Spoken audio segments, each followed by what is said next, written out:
सर्वप्रथम कैलासवासी अजितदादा पवार यांना मी अंतःकरणापासून भावपूर्ण श्रद्धांजली वाहते। आज आपण तिथे सोलापूर जिल्हा परिषद व माळशिरस पंचायत समिती सार्वजनिक निवडणूक 2026 साठी उपस्थित आहे।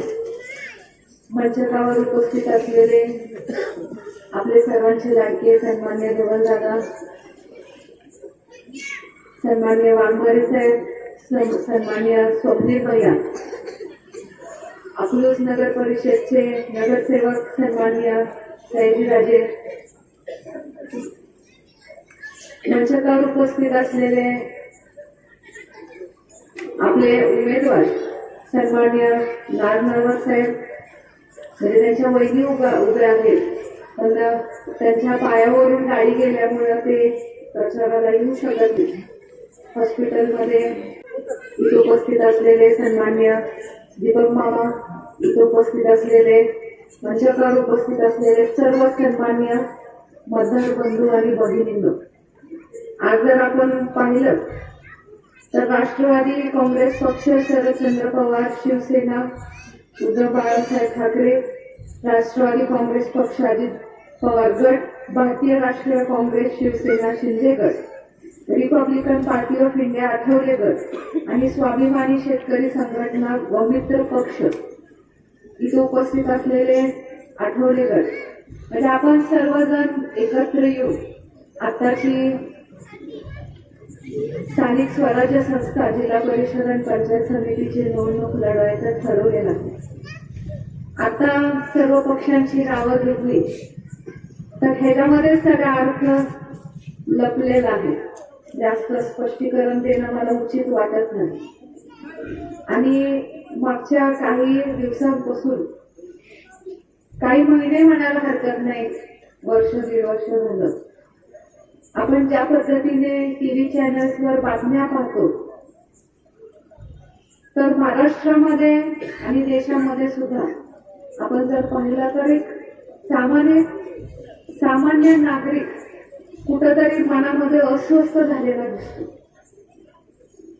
2017 मध्ये जिल्हा परिषदच्या निवडणुकी झाल्या आणि आज आहे जवळपास 2026, म्हणजे तब्बल 7 ते 8 वर्षानंतर नागरिकांना त्यांच्या तालुकास्तरीय असू दे जिल्हास्तरीयच्या ज्या काही समस्या आहेत हे मांडण्यासाठी उमेदवार निवडून देण्याची संधी मिळत आहे।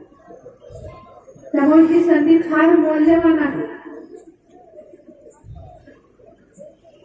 निवडणुकीच्या काळामध्ये कुणी काही बोलतं, काही सांगतं, पण आपल्याला नक्कीच पुढच्या 5 वर्षामध्ये अतिशय शाश्वत आपली कामं करणारे, खंबीरपणे आपल्या पाठीशी उभा राहणारं नेतृत्व आपल्याला निवडून पुढे द्यायचं आहे। आज जर आपण पाहिलं डीपीडीसीची मीटिंग, म्हणजे आता साध्या सोप्या भाषेमध्ये बोलायचं म्हणजे तुमची तालुका आणि जिल्हास्तरीयवरची कामं मंजूर करणारी जी काही कमिटी आहे त्याची सुद्धा मीटिंग किती रेग्युलर होतात किंवा कुठं कामं काटछाट केली जातात, ह्याला सामान्य जनता विविध नाही। तुम्हाला सर्व गोष्टी माहिती आहे, म्हणजे असे कितीतरी कामं आपण पुढं पाठवलेले आहेत, पण जाणून बुजून कुठंतरी प्रलंबित केली गेलेली आहे। कोविडच्या काळानंतर जर आपण पाहिलं तर ही जे सर्व कामं आहेत ही शासकीय यंत्रणेच्या हातामध्ये आहेत। त्यामुळे नक्की काय जिल्हास्तरीयवर चाललंय, तालुकास्तरीयवर चाललंय, फारसं आपला प्रतिनिधित्व करणारा माणूस समोर नाही। त्यामुळे येत्या 7 तारखेला आज आपण पाहिलं संग्रामनगरमध्ये काम करण्यासारखं खूप आहे, निधी अभावे आपण कुठेतरी मागं पडतो। त्यामुळं हक्कानी आपल्यासाठी भांडणारा, आपल्यासाठी उभा राहणारा नेतृत्व आपल्याला तिथं पाठवणं फार गरजेचं आहे। त्यामुळे मला खास करून आपल्या सगळ्या ग्रामस्थांना, महिलांना खास करून सांगायचं आहे, येत्या 7 तारखेला एक मशीन असणार आहे त्या मशीनमध्ये 2 नावं असणार आहेत. एक जिल्हा परिषदचे नाव त्यांचं चिन्ह आहे घड्याळ, आणि पंचायत समितीच्या आपल्या गिरणे वहिनी त्यांचं चिन्ह आहे घड्याळ. तर हे घड्याळ चिन्हावर दोन्ही वेळेस 2दा बटन दाबायचं आहे आणि आपल्या नेतृत्वाचं हात बळकट करायचे आहेत. असं ह्या निमित्ताने मी तुम्हाला इथं सर्वांना विनंती करते.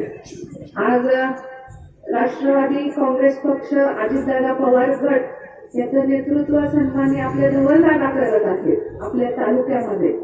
तर येत्या काळामध्ये आपल्याला दादांचे हात बळकट करायचे आहेत. तर येत्या 7 तारखेला कुठलं चिन्ह आणि किती होतं?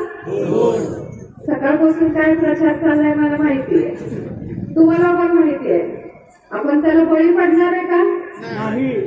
त्यामुळं नक्कीच खऱ्या अर्थाने कैलासवासी अजितदादांना आदरांजली वाहण्याची संधी आपल्याला 7 तारखेला मताच्या रूपातून द्यायची आहे ना? महिलांचा आवाजच येत नाही. स्वयंपाक जेवण करून आलेला दिसताय. द्यायची आहे ना? दोन्ही मतं आपल्याला जिल्हा परिषद पंचायत समितीला आपल्याला मतदान करून आपल्याला कैलासवासी अजितदादांना भावपूर्ण श्रद्धांजली व्हायची आहे. त्या निमित्ताने आपल्याला सर्वांना एक विनंती करते आणि इथंच थांबते. धन्यवाद.